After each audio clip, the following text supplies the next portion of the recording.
उत्तर प्रदेश सरकार में कैबिनेट मंत्री पर्यटन मंत्री जयवीर सिंह हमारे साथ मौजूद हैं, सिरसागंज विधायक।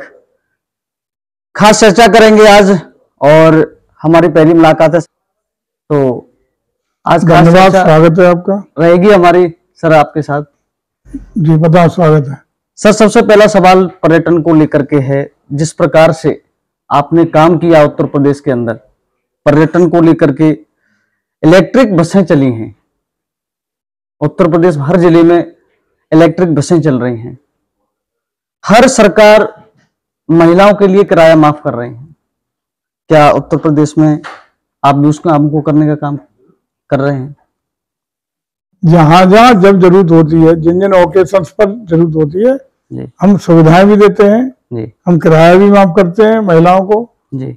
और महिलाओं को इन चीजों से सबसे बड़ी चीज है कि महिलाओं को सुरक्षा, संरक्षा और सम्मान देने का काम जिस सरकार में हुआ उससे पहले कभी नहीं हुआ। आज महिलाएं हर क्षेत्र में आत्मनिर्भर हो रही हैं जी। आगे बढ़ रही हैं। कल आप चाहे आईएएस का रिजल्ट देखें, टॉप 10 में 6 महिलाएं जी स्थान पाई हैं। गर्व फक्र की बात है देश के लिए। आज महिलाओं का सम्मान देने का काम, मजबूत करने का काम, आत्मनिर्भर बनाने का काम और उनको हर क्षेत्र में योगदान देने का काम शीर्ष प्राथमिकता पर भारतीय जनता पार्टी की चुनी हुई सरकारों ने किया है। बेटी बचाओ बेटी पढ़ाओ से लेकर के जी, उनको एजुकेशन के क्षेत्र से लेकर के हर क्षेत्र में, अब तो डिफेंस में भी जी, लड़ाई के क्षेत्र में भी कमीशन अफसर बनाने का काम, पायलट बनाने का काम जी भारतीय जनता पार्टी की चुनी हुई सरकारों ने किया है। जी। तो महिलाओं को सशक्तिकरण, महिला सशक्तिकरण की बात हो, महिलाओं को आत्मनिर्भर बनाने की बात हो, हर क्षेत्र में, चाहे वो प्राइवेट सेक्टर हो, पब्लिक सेक्टर हो, गवर्नमेंट सेक्टर हो, हर क्षेत्र में महिलाएं बहुत आगे हैं। और मैं समझता हूँ ये गौरवमय क्षण हमारी सरकारों के प्रयास से सब हो सके हैं। सर 2024 का लोकसभा चुनाव नजदीक है। अभी निकाय चुनाव हुए हैं। 17 के 17 जो मेयर सीट हैं वो भारतीय जनता पार्टी ने जीती, बहुत बड़ी उपलब्धि है। आगे 2024 के लिए क्या रणनीति बीजेपी की है, क्या आपके द्वारा? देखिए, पिछले 2014 से लेके जी और अब तक लगातार उत्तर प्रदेश की जनता का स्नेह, आशीर्वाद भारतीय जनता पार्टी को मिला है। 14 का लोकसभा का चुनाव हो, 19 का लोकसभा का चुनाव हो या 17 का असेंबली का चुनाव हो, 22 का असेंबली का चुनाव हो जी। इसके अलावा चाहे वो स्थानीय निकाय के चुनाव रहे हो जी, चाहे शहरी निकाय के चुनाव रहे हो, कॉर्पोरेटिव के चुनाव रहे हो या अन्य विभिन्न चुनाव, चूंकि लोकतांत्रिक देश है, बहुत चुनाव होते ही रहते हैं जी। सारे चुनाव में एक पक्षी, एक तरफा उत्तर प्रदेश की जनता का बृहद रूप से स्नेह, आशीर्वाद और समर्थन भारतीय जनता पार्टी को मिला है। अभी तत्काल जो जिसकी आप बात कर रहे हैं, 17 मेयर में से 17 मेयर भारतीय जनता पार्टी के जीतकर उत्तर प्रदेश की जनता ने अपना समर्थन और आशीर्वाद देने का काम किया है। और मुझे पूरा भरोसा है कि 2024 में भी 80 लोकसभा के सांसद यहाँ तो उत्तर प्रदेश से चुन के जाते हैं। निश्चित रूप से 80 में से 80 सांसद भारतीय जनता पार्टी के कमल निशान पर जीत करके एक नया इतिहास उत्तर प्रदेश बनाने का काम करेगा। सर आप कह रहे हैं जनता ने आपको आशीर्वाद दिया है, लेकिन विपक्ष आपके ऊपर हमेशा आरोप लगाता है। हमने देखा स्वामी प्रसाद मौर्य समाजवादी पार्टी के राष्ट्रीय महासचिव लगातार बयानबाजी करते हैं। अभी उनका एक बयान भी आया था, वो सबने सुना, हवा में उड़ गए जय श्री राम। उन्हीं बयानवीरों के बयानों का ही परिणाम है जी कि उनकी पार्टी की सफाई होती जा रही है। उन्हीं बयानवीरों के उल्टी सीधी बयानबाजी, अशोभनीय बातों का ही परिणाम है कि भारतीय जनता पार्टी और तेज गति से जनता का आशीर्वाद पाने में सफल हो रही है। और मैं समझता हूं कि ऐसे ईश्वर करे कि ऐसे बयानवीर अपने बयान देते रहें ताकि इनको जो कुछ बचा खुचा है उसकी भी सफाई इन पार्टियों की हो जाएगी। सर एक और आरोप रहता है उनका कि उत्तर प्रदेश में डबल इंजन की सरकार है। मोदी जी, योगी जी का नारा था डबल इंजन की सरकार है। उनका कहना है कि मुफ्त में 2 बार राशन दे करके ये वोट लेने का काम कर रहे हैं। भारतीय जनता पार्टी का कोई वोट नहीं है, फ्री राशन दे रहे हैं, इसलिए इनको वोट मिल रहा है। हम क्या कर रहे हैं? कुछ कर रहे हैं तभी तो हमें मिल रहा है आशीर्वाद जी। अब वो ये उसका विश्लेषण वो करते रहे कि क्या हम कर रहे हैं उसे सीख लेते रहे। वही काम जब आ जाए, कभी मौका 50 साल बाद 40 साल बाद मिले तो वही काम वो भी करें। लेकिन आज हम कुछ कर रहे हैं, ऐसे काम कर रहे हैं जिससे लोगों का आकर्षण, लोगों का स्नेह का आकांक्षी भारतीय जनता पार्टी है। ये इसी का परिणाम तो है जी। लेकिन ये भी उन्हें ध्यान रखना चाहिए जी। कि पूरे देश में कोरोना काल से लेके अब तक जी। एक भी व्यक्ति को देश में और उत्तर प्रदेश में किसी को भूखे पेट उत्तर प्रदेश सरकार ने नहीं सोने दिया। भारत सरकार और प्रदेश सरकार दोनों ने मिलकर के हर गरीब के व्यक्ति तक राशन पहुंचाने का काम किया है जी। बगल का ही देश तो है पाकिस्तान जी। एक ही साथ आजादी मिली है। बिल्कुल 150-200 रुपए किलो आटा के लिए लाठियां चल रही हैं, सिर मुरब्बल हो रही है, गोलियां चल रही हैं, हत्या हो रही है राशन को वितरण को लेकर के। लेकिन वहीं हमारे देश में मुफ्त राशन देने का काम हमारी सरकार कर रही है। ये अंतर है। आज उत्तर प्रदेश से लेकर पूरा देश, चाहे जीडीपी के मामले में पूरे विश्व में अगुआ देश है। जीडीपी सबसे ज्यादा तेज गति से बढ़ने वाला देश हिंदुस्तान बना है। विपक्ष इसको मानने के लिए तैयार नहीं है। अब वो माने न माने, अच्छा न माने, पब्लिक मान रही है, विश्व मान रहा है। विश्व पटल पर आदरणीय मोदी जी की जो छवि है, देखिए आपने 2 दिन में क्या घटनाएं हुई। एक देश के राष्ट्राध्यक्ष पैर छूकर आशीर्वाद ले रहे हैं, एक कह रहे हैं कि पूरे विश्व के नेता, सबसे बड़े नेता मोदी जी है। वो तो सही मानने के लिए तैयार नहीं होंगे। वो न माने तो वो न माने तो हम मनवा कहाँ रहे हैं। वो उन्हें मुबारक हो, लेकिन देश की जनता स्वीकार कर रही है, विश्व स्वीकार कर रहा है। ये हमारी बहुत बड़ी उपलब्धि है। अभी हाल ही में प्रधानमंत्री देश को नया संसद भवन देने वाले हैं और कई ऐसे अन्य दल हैं, 18 से 20 अन्य दल हैं जो कि उनका विरोध कर रहे हैं, कह रहे हैं कि ये तो दलितों को, पिछड़ों को सम्मान देने का काम नहीं कर रहे हैं। किसने बनाया देश का राष्ट्रपति मुर्मू जी को? विपक्ष ने बनाया क्या?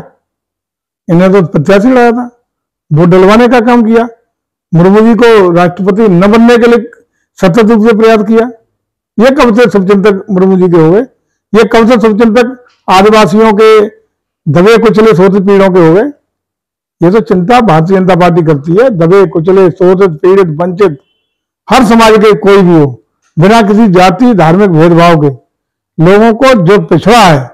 आदरणीय दीनदयाल जी की एक सपना था कि समाज के अंतिम छोर के व्यक्ति को विकास की मुख्य धारा में लाने का काम करेंगे।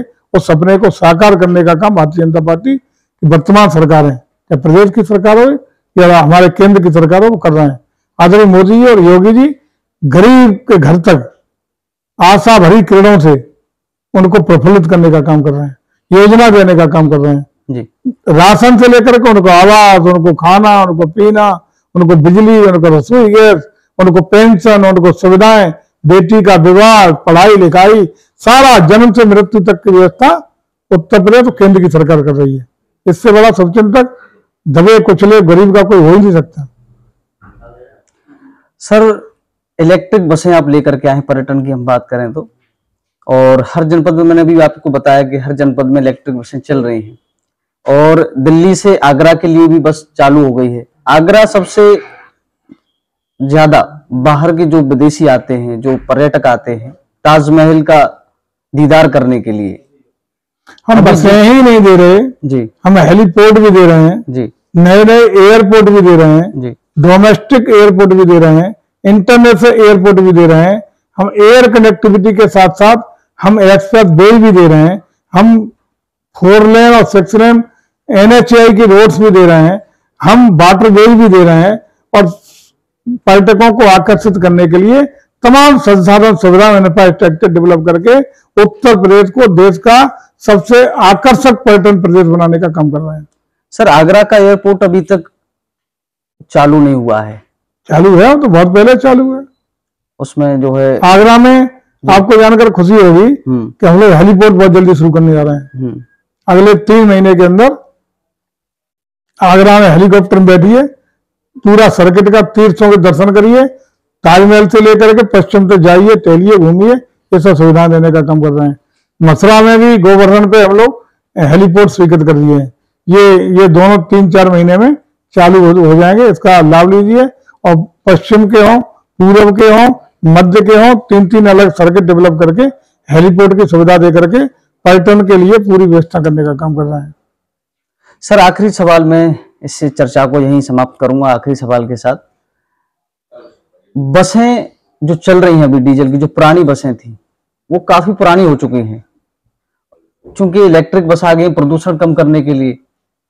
तो जो बसें अभी पुरानी चल रही हैं उनको कब तक जो है, अब ये चीज तो परिवहन मंत्री से आपको पूछना चाहिए जी ये सही है कि इलेक्ट्रिक बसें मिला रहे हैं जी बसों के 1000 बसों का नया बेड़ा उत्तर प्रदेश को हम देने जा रहे हैं जी अब ये सारी कब तक वो खत्म करेंगे कब तक खत्म हो जाएंगे इसकी विस्तृत योजना तो आदरणीय परिवहन मंत्री को पता होगी लेकिन ये निश्चित है बहुत प्रदेश की सरकार परिवहन के लिए सुगम बनाने के लिए बहुत सारी योजनाएं देने का काम कर रही है परिवर्तित करने का काम कर रही है टूटी फूटी और पुरानी बसों को हटाने का काम कर रही है और आधुनिक सुविधाएं दे करके पर्यटकों को या जो हमारे यात्री हैं उनको कोई दुख तकलीफ न हो ये व्यवस्था सुनिश्चित कर रही है चाहे रोड डेवलपमेंट करके हो चाहे बसों की कनेक्टिविटी देने का काम हो बसें बदलने का काम हो डीजल की बसों को इलेक्ट्रिक बसों बदलने का काम हो ये सारी की सारी प्रक्रिया बहुत तेजी चल रही है। सर अभी आपने एक बात कही थी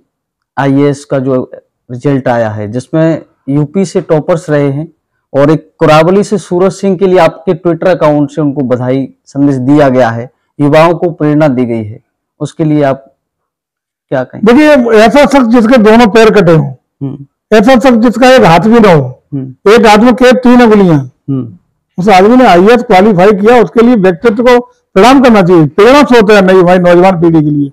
इसका मतलब यह संकल्प किसी ने लिया है प्रतिबद्धता है और करने की कुछ जज्बा है तो निश्चित रूप से सफलता उसके कदम चूमेगी।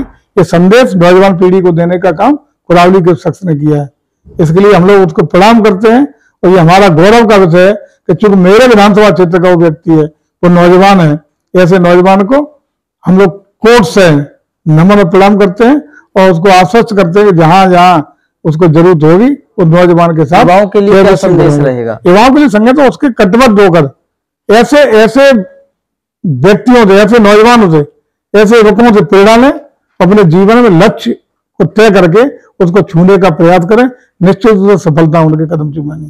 सर बहुत बहुत धन्यवाद हमारे साथ जुड़ने के लिए। आज की चर्चा यही समाप्त करेंगे। ये थे हमारे साथ पर्यटन मंत्री उत्तर प्रदेश सरकार में ठाकुर जयवीर सिंह हमारे साथ मौजूद थे चर्चा को लेकर के और बहुत सारे संसद भवन को लेकर के हमने चर्चा की। और बने रहिए देखते रहिए ऑल इंडिया न्यूज के साथ।